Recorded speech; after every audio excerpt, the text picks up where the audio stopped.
We are live. Ready? This week in Hollywood history, April 12th, 1947, Orson Welles starts a bar fight with himself.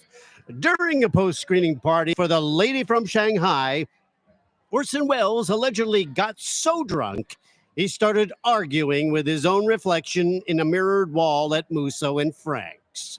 When someone tried to stop him, Welles said, "Stay out of it. He knows what he did." He threw a drink, hit the mirror, cut his hand, and then blamed the bartender for serving his evil twin. This is Radio Free Hollywood. I'm John Kassir. And I'm Steve Jacob. Today we are talking about Stay in LA. We're at the rally talking to people. All kinds of speakers are here. It is a party. They're expecting about 1,000 people, and it looks like 2,000 have already shown up. We are live on YouTube for the first time. We've never done this podcast live. Amazing. And that is a lot of fun. And people are just kind of flowing through and staring at us like they have no idea what we're doing. And they're right. We have no idea what we're doing. Hey, man, is this where the testimonial booth is? Yeah, that's right. Okay, so this week we are going to talk about a new report from FilmLA finds that soundstage use in LA is way down. The city of Los Angeles is taking action to bring films and commercials back. And we will talk to 3 of the Stay in LA organizers, Pamela Buzik Kim, Wes Bailey, and Harley Wolitsky. Yeah. But first, we have to do our banter.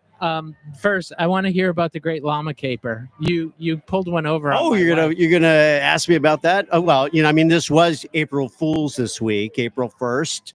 And, having been a comedian, people always expect me to do funny stuff. And I usually bow out on April Fool's Day because everybody expects it, especially from me. But this year, my wife and I decided we would do something fun. Hi, Vanessa. And we would, what I did was I Photoshopped, I, like you, Steve, I live in a horse community. We have a small horse ranch there. And decided to superimpose llamas in our horse corral and send it out at the end of the day so people would kind of forget that it was April Fool's Day. Yeah. But they did. To our shock, including you and your wife, believed us. It was, I don't know what that says about Vanessa and I, but so many people believed it was true. Well, my wife went down there looking for the llamas and then called you when she didn't see them. She was hoping they didn't get killed and dragged off by llamas. We have so many friends that like we can't get to come visit us. They're always like, "Oh, it's too far." I'm like, "It's the same distance from us to you than it is from you to us," But they're like, "Hey, we want to come up and see the llamas," and they were all ready. So we weren't going to tell anybody. We didn't actually have them, so they would all come up. Just let them keep showing up. Anyway, that was April. People finally were like, "What did you name them?" I go, "April and Fools," and they finally got it. They finally got it. Yeah. And then yesterday, we saw each other yesterday. We went to the big protest in Malibu. Hands off. Hands off. Hands off my Social Security, man. Hands off my 401k. Yeah. Hands off my diplomacy. Hands off my... Hands off everything. Yeah, my democracy, baby. Yeah. But that was kind of fun. It was fun. It was good to see people really invested in getting a voice about this. And it's just the beginning. I mean, I truly feel like it's going to have to be a full-scale revolution to get any of this done. But, I mean... Yeah, hopefully a peaceful revolution. But I'm hoping that there's just going to be... we keep doing it over and over again, like once a month. At least. More and more people will start getting in the street about it because that's what has to happen. Yeah. And right now we're in the street for Stay in LA. Stay in LA. Okay, so... let's talk about that. For those who are on YouTube who don't know us or don't know us well or just sort of stumbling into this, we live in California. We are both professionals in the entertainment industry, and there's been a frightening, Loss of work. loss of work for everybody. It just keeps leaving, and not only going to other states that have like better tax incentives than we do, other countries. Yeah, a lot in England, Europe. Canada. Yep. Although Canada, I'm interested to see what happens with Canada. But Well, they may bring it back to the States if it becomes the 51st state. So, well, that would be nice, yeah. But I don't necessarily see that happening. That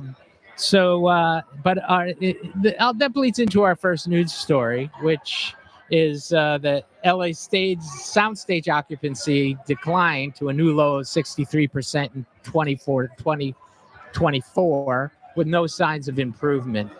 Soundstage occupancy in Los Angeles, which was in the 90% percentile from 2016 to 2022, fell to 63% in 2024. LA Film's Soundstage Production Report worked with 17 studios in the greater Los Angeles area to source the data. The report includes detailed soundstage occupancy and stage and backlot filming data for all of 2023, new soundstage occupancy data for all of 2024, and a comparison of available stage space in the greater Los Angeles and major competing markets in 2025 and 5 years earlier. This is not good. It's a terrible indication of what's happening. What's interesting today, we're sitting on a soundstage, Surreal, which is a soundstage at the back of the valley where a lot of sound stages are. And it's nice to see them so filled with people. Yeah, I'm sure you can hear them in the background. It's amazing to me because I came out here and started working steadily from theater in New York to television here in Los Angeles in 1985. And I remember projects that had to wait because there weren't sound stages available. Yeah. That's what used to be normal. It used to be a norm, and we're talking about the big studios. We're talking about Warner Brothers and CBS Radford and, all these, who kept having to build more and more sound stages to accommodate the amount of production here in Los Angeles. I just don't understand why the people up north don't get it when it comes to voting in these tax incentives, because we know it's not only affecting just people in our industry, and we're talking about blue collar people who are working jobs that support this industry. People are always trying to jump on the bandwagon, going, well, what do we care about, rich actors and stuff like that? That's not the case. That's a tiny percentage of and a lot of those shoot on location somewhere for an exotic reason of an exotic location. And we're talking about the bread and butter production that takes place here that keeps everybody working and keeps all the businesses locally and throughout Los Angeles working. Well, I mean, it's everything. It's dry cleaners, it's caterers, it's a whole home care, legions of healthcare. I was just talking to California Cares, and before we started, and they're trying to make a move on. They say that healthcare is a big issue in the budgeting of projects that come to LA, and they're trying to figure out something a little bit more state supported that will help in that regard. So it's, you name it, it's everything. It's like, and of course with the let's not be tone deaf either with everything that's happened with these fires where so many people lost so much. And how do they come back? How do they come back without having the backup of having work? Yeah, I mean, that's it. And so we are going to now interview one of the founders of Stay in LA and Cal United, Kamala Buzik Kim. and she's sitting down now. We're waiting for her to get settled. It's a very noisy room, so you're going to have to get right up on the mic. Is this really good for you? It's good for me. Hey, You've done this before. Maybe I'm a natural. as You long are as, a as long as it's good for you. Okay. Are you blushing? I might be. I don't know. Pamela Buzek Kim is co-founder of CA United and a small business owner of a production-facing company called Maven. Pamela has led diverse initiatives across advertising, production, and nonprofit sectors. As the former executive director of Free the Work, she spearheaded programs to promote diversity in media production and supported underrepresented creators in making their voices heard. Her career spans roles in advertising, tech, and nonprofit leadership, with a focus on advocating for equity, inclusivity, and groundbreaking creative partnerships. From pushing for tax credits for California's production industry to building alliances for minority-owned businesses, she is dedicated to creating opportunities that merge business goals with positive social impact. Whoa, I sound pretty dope. You are You dope. sound great. We're pretty Really cool. is. Guys, We I don't wouldn't even know have who you wrote that, here. but thank you. I'm totally blushing now. I'll take credit for it. Yeah, but, perfect. yeah. So I guess, something I've wondered. I mean, I'm on the board, but we've never had time to discuss how did CA United and Stay in LA come together? I mean, Yeah. what was the start of it? Well, I think it started, first I would say there was 5 different groups that kind of had petitions out about the red tape around the California tax incentives. And this was the pre-fires. And so first we put all those folks together first and said, okay, we should combine our efforts. What should it be? And we said, well, who has a website already? And Wes was like, I do. So we're like, great, we'll be California United. So then that started. And then all of a sudden, about 2-3 weeks later, we had the terrible fires in Altadena and Palisades. And another group that I had helped fundraise for during the writer's strike, where this group of incredible writers and directors that came together under TUSC, so the United Solidarity Coalition. And we raised about $500,000 for the MPTF for folks who were going to lose their health insurance and all of those different things. So I had already been assisting them on that front. And so when I kind of saw California United, I was like, oh shit, we need to do something. And then I was also seeing the writers directors group going, oh, we need to do something. I was like, oh, we should just be tying our efforts together.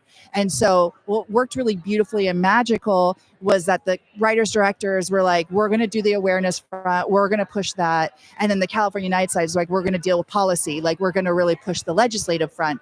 And the crazy thing is as much as we've sort of had our own lanes, we've crossed over back and forth and helped each other on a lot of different fronts, because one doesn't succeed without the other in a way. It's almost like an anecdotal story versus data.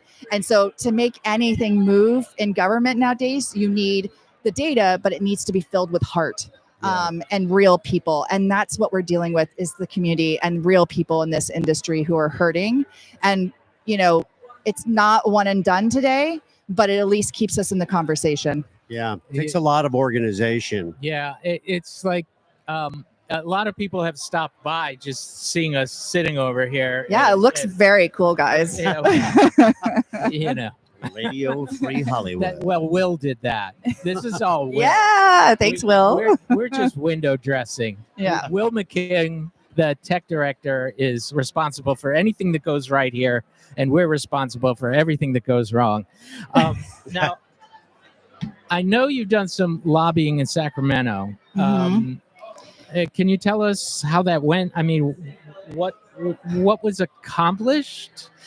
Yeah. So thankfully, and also weirdly, this has not been my first rodeo with tax incentives in a state. So I actually started doing this in Georgia initially, but it had to do with the kind of underrepresented additional credits that we were trying to add to Georgia's already great credits.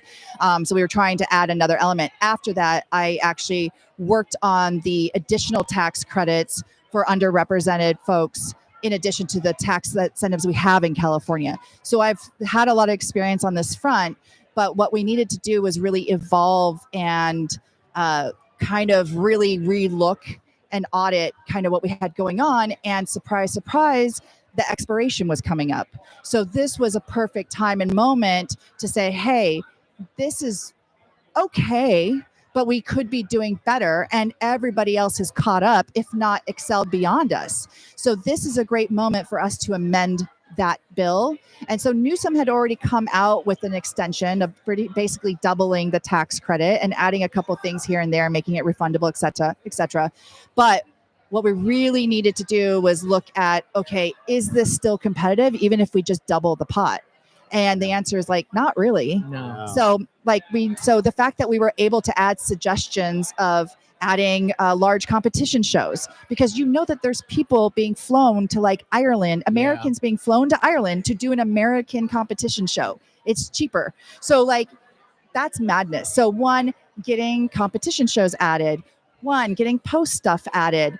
You know, again, these are all much more film and TV based things. And then after we get that done, and fingers crossed we get that passed, we can then also talk about commercial production, which has been devastated too. We're down by over 40% on commercial production as well. Wow. Yes. You know, with the streaming companies and everything adding commercials, you'd think that would be coming back. I know. We need to be a part I of thought it was that. going to explode too. I thought it was too, but we have a couple of variables that are holding us back on that front too. But also, I think the end of the day, like we have to, like, if you want a stimulus job workforce program, you got to get commercials going, because the turnover on commercials and the budgets on commercials, Right. Oh yeah. that's a great opportunity for us to kind of tackle next. Yeah. Well, I mean, you know, I love what you were saying about what you were doing in Georgia with these other incentives and other things that we can help. I mean, come on, even doubling it at $750 million is a couple of series on Netflix. It doesn't really cover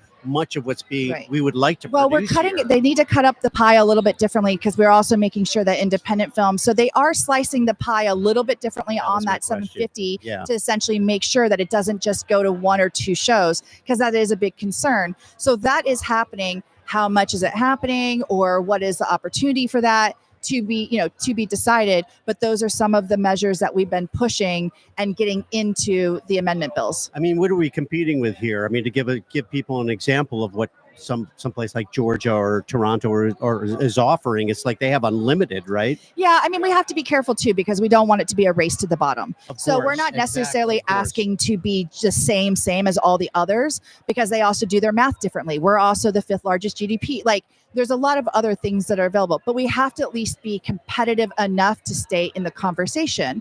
So if an episode costs 1.6, but they can go do it in Canada for $9.50, but we don't have enough of a tax incentive, that's not even a conversation. But if we have a tax incentive that gets us to 1.2, now we're not as cheap as Canada, but that keeps us relevant in the competition and of the conversation, because they might go, oh, that 200, 250, is that really worth taking and traveling everybody and the heartache and the emotional and the families? Now all of a sudden we're like, okay, we're not trying to be the cheapest, but we're at least staying competitive. Yeah. I got you. We want to let you go Yes. here in a minute. Yes.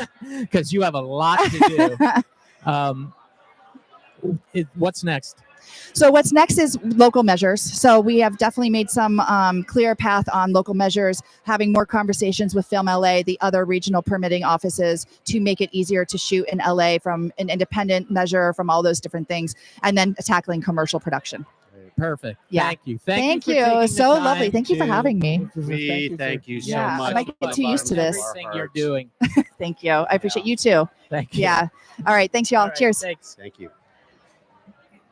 There you go. So, all right. I mean, it's amazing to even think about, because it feels so far away from that, you know, when you see what is being offered in other places.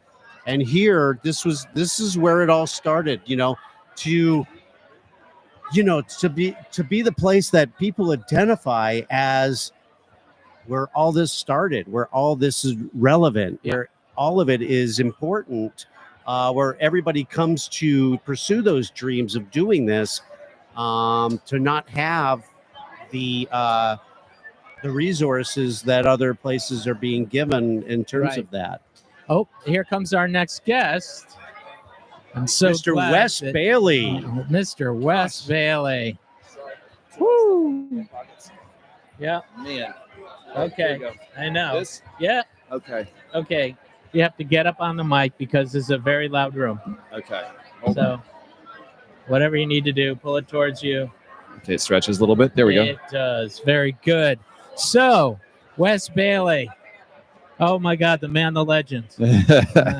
Okay. Wes Bailey is founder and CEO of Surreal Studio Services. Wes has led one of Hollywood's premier studio equipment rental companies for over 25 years, since 1996. I was only 16 then. Yeah. Surreal has been Sure, a trusted Steve. partner to the entertainment industry, providing innovative equipment solutions and unmatched service to productions of every size. When a new crisis developed with Runaway Production, Wes co-founded California United, an organization focused on increasing the incentives for California for film and TV. He collaborated with Tusk to launch Stay in LA in response to the devastating Los Angeles fires. This initiative was created to support local productions and reinforce California's position as a global hub for entertainment, even in times of crisis. Welcome, Wes. Thank you. Wow, that's pretty. That's very. Get it all there. Except for I just want to be clear. It sounded like I did everything, and I want to make. I just got the people in the room that are doing everything. Well, that's amazing. I mean, seriously, you're the one that's taken the lead on the rally today, and we appreciate that. Us personally, but everybody here does. And it's a big undertaking. Do you tell us about how you managed all that to come together? Well, I think I've always been more the idea guy, right? And I've been lucky to have people around me that know how to get these things done. And the rally, truthfully, the rally kind of came. I don't even know. I wonder. We something we talked about, increasing awareness, and I'm not even sure when the moment happened where it started to become a real thing. But then suddenly it was. And so I credit my team. I credit Pamela, and I credit Marie, and I credit Harley and Steve and a whole bunch of people for starting to really push to get this happening. It happened. It feels like only about 2 months since we started the process. Yeah. Yeah, I mean, it's like I'm surprised how big it grew.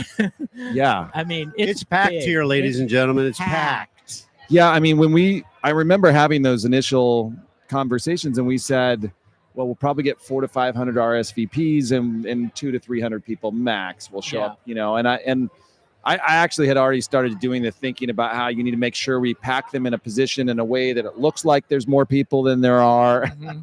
Not necessary. No, not The magic necessary. of movie making. Yeah. It's true. I mean, so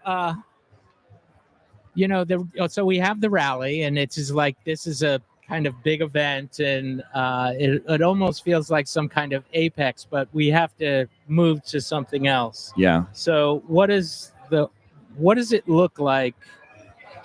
What are the next steps? What are the next events that we might do? Have you thought anybody about that? I mean, you are the visionary after all. I think the most important thing that needs to happen today, and it needs to happen forever, is that we first recognize that LA isn't us. It's a we that we need to protect. If we don't protect that, because the world will keep dragging business away, other states will drag business away, and so I think we were like the really good-looking quarterback or cheerleader that didn't have to try for a long time, and so we didn't. Yeah. Right. And a lot of people were trying outside of this market, and they tried and they achieved a lot. Mhm. And then we can go through all the whys, but there were some decisions that we made, maybe not even conscious decisions that allowed our competition to grow and to develop into real competition. And I think that the hope of it all is that we recognize first that we need to protect our industry. We need to protect this market.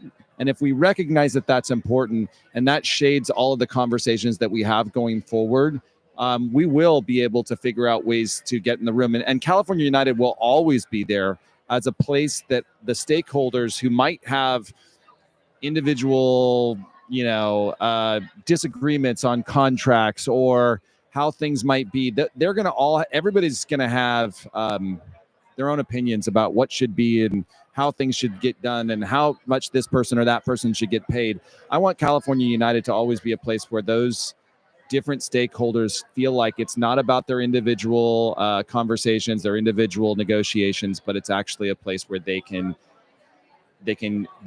come together even with their competitors, even with anybody, and build Los Angeles, build California as back to being the premier film production market in the world. Yeah. I mean, I'm really happy that this is coming together like this, because all my competitors are not here. Yeah. And they should be here. I obviously Surreal is my baby. Yeah. I have in the parking lot Coyote, my probably biggest competitor. Yeah. I have Galpin. I have Line 204. And I'm giving them all shout outs right here on your podcast, because I actually think that that's important, that we give the message that, yes, we're going to compete for business, but first of all, let's compete together to get the business here before we. Yeah. So yeah, let's see it as an us and a we first. Before it's too late, like Detroit. Yeah. I mean, you were bringing that up earlier. Yeah, absolutely. Yeah. And there's, you go to the UK, you got steel industry or our American steel industry, and regardless of how this happens, I think there's going to be a lot of conversations. But I think one of the other things that's really important that I've learned, I've never been in politics before. I know some of my teammates have, and so they understand some of these things that I never understood. But I think it's pretty important that you understand that your politicians, even though you vote for them and they give lip service to, hey, we want the film industry back in Los Angeles or whatever it is, those people don't know how. They want it, they would support it, but they don't even know what to vote for or what to advocate for. So California United and Stay in LA hopefully will always be there as a resource to those politicians, to the city councils, to the mayors who want to say, hey, I've got this idea. I really want more production in Burbank. What are the ideas for how we do that? And I want to make sure that they have the first thing that comes up in their head is, I'm going to reach out to California United and find out what their thoughts are on that, because we're not going to endorse candidates. We're going to give people a place to have their conversation and make their pitch to California. Have them compete for us. You know? I mean, that's a very smart move. No, I agree. I mean, I brought up my competitors a few minutes ago because I'm hoping that it grows to the point where we're pulling those people in, because there is an executive sort of world that I float in, and we can get stuff done on our end, but there needs to be some critical mass. Yeah. More people have to come in. And if they're my competitors, I don't care. It doesn't, just like you. I mean, the more the merrier. It's a we, as you said. And well, car dealerships figured that out a long time ago, right? When they have their auto mall or whatever it is, they figured out that having Ford and Toyota next to each other do better than that's correct. Than either one of them would do on their own. So that's what we need to make sure of is first, let's get it here. Then we can once they're in our car dealership row, if you will, then we can try and sell them cars. But let's make sure they come here first. I never quite thought of it like that. But to Hollywood Movie Mall. I love that. Hollywood Movie Mall. Hey, it's a concept. It is. Johnny's an idea. I like the jingle. She's already, it already has started. I can hear it. Yeah. So I know you have a lot to do around here, so we're going to let you go. Yeah. Thanks for having me. The turnout is amazing. Thank you for doing this. It's just the start, we know, but it's a good start. And it's exciting. I think it's starting a dialogue that because people don't know what to do. Yeah. They sit at home and go, what am I supposed to do? Who's supposed to be advocating for me right now? Totally. And you know what? I think that's another thing that people don't realize. When they would, from the outside, when you look at that Hollywood, you go, oh, wow, it's this Hollywood movie industry. But what they don't realize is how fragmented our industry was and really is. I think it's changing. But, you didn't talk to your competitors. You always were competing, and we didn't have that us, that we, and I hope that's what changes starting today. That's a great thought. That's a great thought. Great mantra. Well, Hey, Wes, thanks for being part of telling this story too. I appreciate that. Thank you. Our pleasure. Thanks for stopping by. Thanks, man. Thank you, Wes.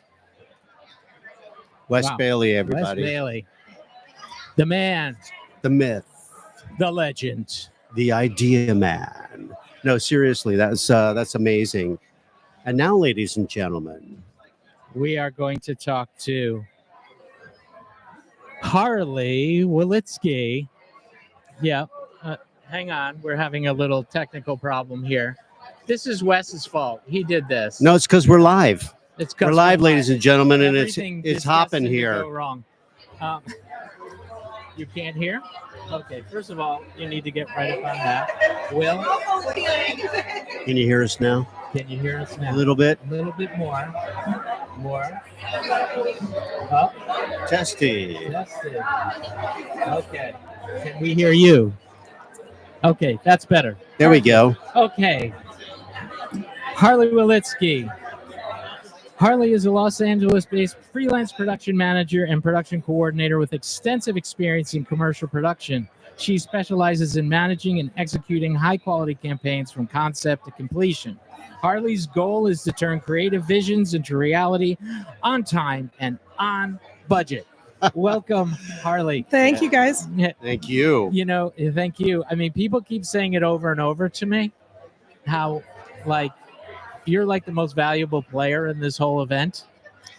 I mean, I will say I've done a lot for sure, but I've had an incredible team. Marie Dunaway, I actually have to give her the credit. She keeps giving it to me, but I'm going to keep giving it back. Hey, Marie. She's the one who told me we have to get everybody together. She just didn't have the time to do it, so Yeah. I did it. Yeah. So your boots on the ground. Yes, Okay. It's been tough it has been something. Yes. for a while now. Can you talk a little bit about your journey through this slowdown? Yeah, I mean, I've been in the industry for about, I don't know, I want to say almost 20 years, which is pretty crazy. Yeah. I feel blessed to be able to do this. It's an incredible thing. I have noticed quite a slowdown, and it has affected me. I mean, you know, this work is my sanity. Mm-hmm. Being in the industry is epic to me. Just like such incredible people and just having that family all the time. But I have noticed it. I've been very lucky, though. I have been working Mm-hmm. pretty consistently, but it's not like it was before. And a lot of friends and family are suffering. Yeah. And it's really hard. And So you're a production manager, so you see what everybody goes through. Exactly. Who you hire and who's available to be hired, who had to leave here. I mean, all those different things. You have the eagle eyes on that whole thing happening. So you must really see it. It must affect you emotionally as well. It does. I mean, I have friends and family that are losing their homes Yeah. because they can't afford it anymore. And Fires on top of it. the It's- fires on top of it. I know a lot of people that lost their homes in the fires. It's really hard. I can't even imagine what that's like. And then not to have work in addition to that yeah. is just, And your husband is a grip, right? he is. Yeah. And how's he doing? Is he working? He actually didn't work for almost a full year last year, Wow. which is pretty insane. I mean, we're so used to getting 2-3 calls a week Mm-hmm. and then it's nothing. Yeah. So Leave that to the actors to have to go through that. right, It's, exactly, exactly. But it's, you know, we've made it work. And I mean, That's that's good. why we're here. Yeah. And that's why we need to fight. Well, we're dedicated to it. I mean, this is where we came for our dreams and to do this because this is where it started. This was the identity of our business. Mm-hmm. And for people to come here and to see that going away is really, really, really important. How are you feeling about the incentive programs and what kind of, how that might affect, writing our LA production problems? I mean, to be perfectly honest, my whole, I'm not super in line with everything that's going on with that. In that sense, I am more of the creative side, Yeah, in sure. this kind of thing. But I mean, ultimately, whatever it's going to be, it's got to be big. Yeah. Because if it's not, No, you're obviously at a point where you would see whether it's enough or not enough. of course. You of know, I course. mean, that's really how it trickles down to you. I mean, you actually see the effects of it. Yeah. You know, you may not see the bureaucracy of it, as you were saying, but Yeah. you know, I mean, certainly you're going to see the direct effects of it. And I mean, obviously, I can almost answer my own question by saying I agree with you. It's just it seems like it's not enough. We don't want to say too little, too late, because it's never too late. We're gonna fight till he comes back, and Absolutely. it's packed here. Look at all these people. We're all here, and this is just starting. So I know. It's awesome. It's Yeah. pretty awesome. It's pretty cool. It's like when it comes to the incentives, I always go back to the criteria. Yeah. I always go back to what's eligible. The TV commercials are not eligible. Yeah. That's a problem for LA in general. It's huge. a problem for the state of California absolutely. when the ratio is every dollar spent creates $24. Yeah.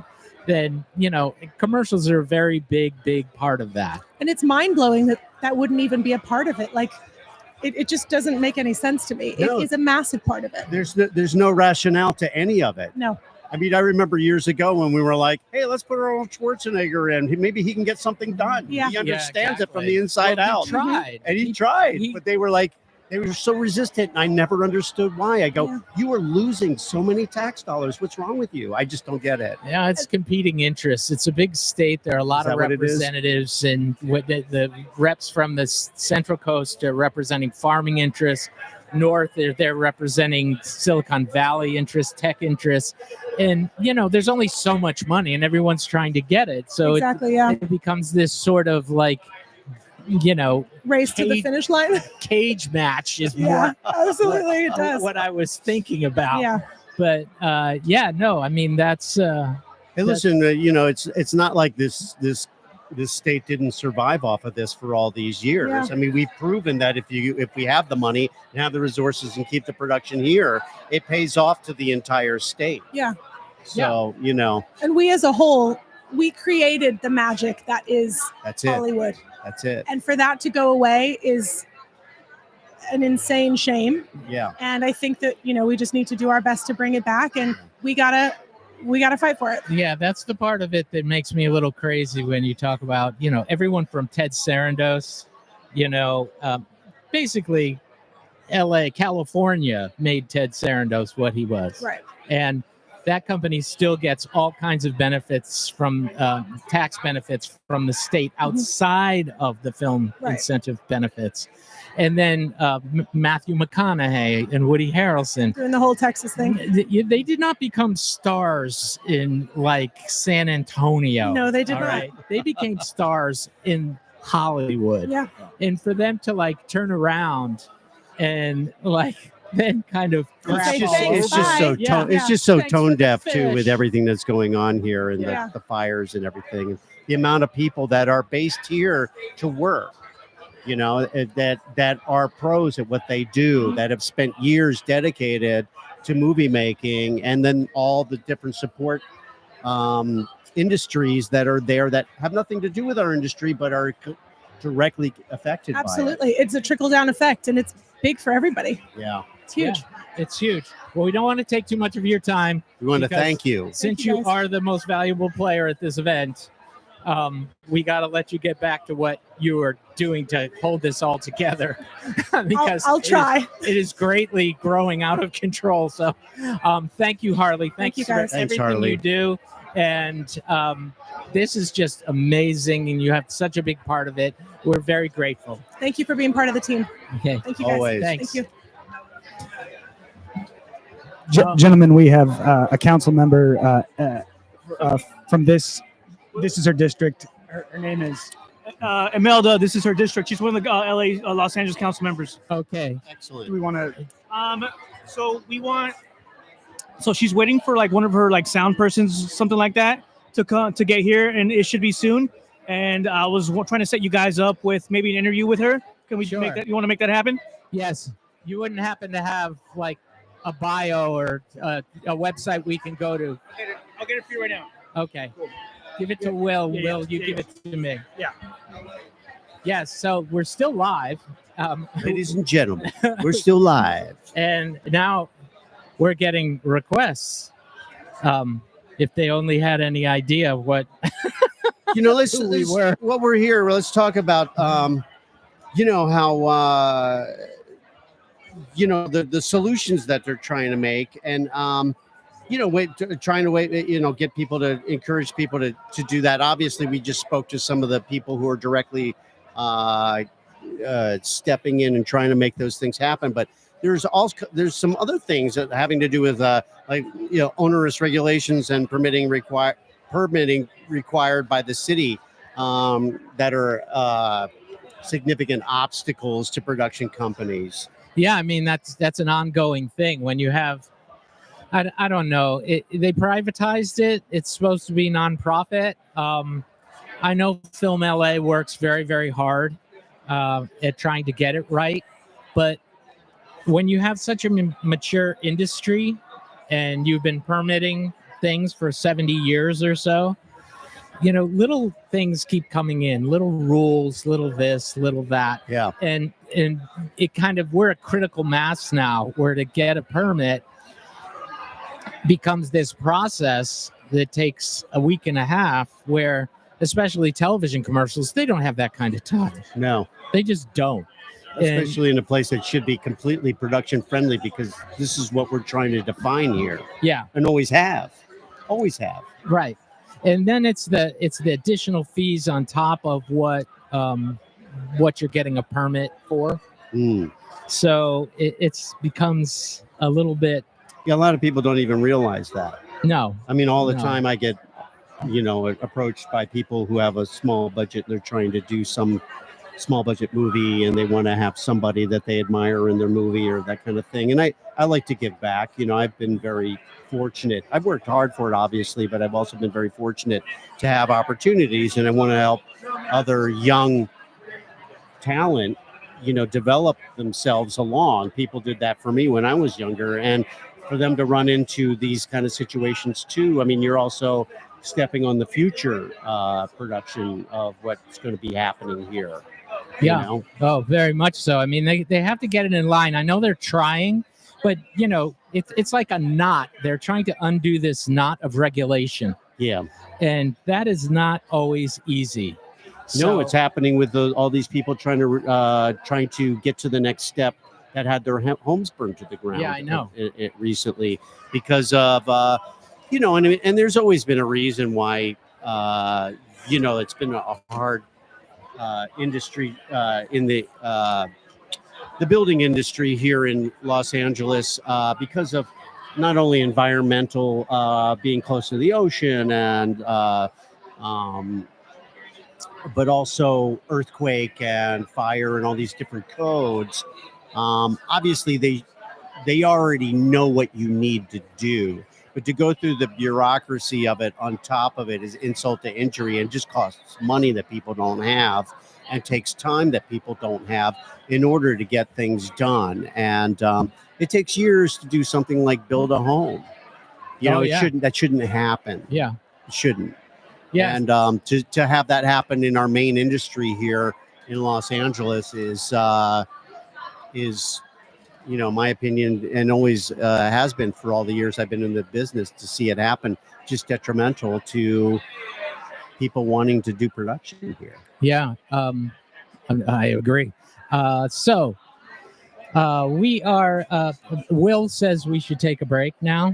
Excellent. Take a little break. I think is a really good idea. They have a lot of good food here too. They do have a lot of great food. Yeah. If you are catching this on the fly, come here because it's awesome. If you're in the industry, you're going to see a lot of people who are here supporting this situation, stay in LA and having a good time. People have brought their families, their kids. They have it's all kid friendly. Yeah, it's amazing. So we're going to take a break now, but when we're back, we'll be talking to LA City Council member of District 4, Imelda Padilla. So thanks. Stand by. We'll be back. Why don't you just, and just for everybody, we are at Surreal Studios, 8500 Lankershim Boulevard in Sun Valley, California, 91352. Again, that is Surreal Studios, 8500 Lankershim Boulevard, Sun Valley, California, 91352. Thank you, Will. Thanks, Will. Wow. That got out of control real fast. Good.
So we're still going to be doing that interview with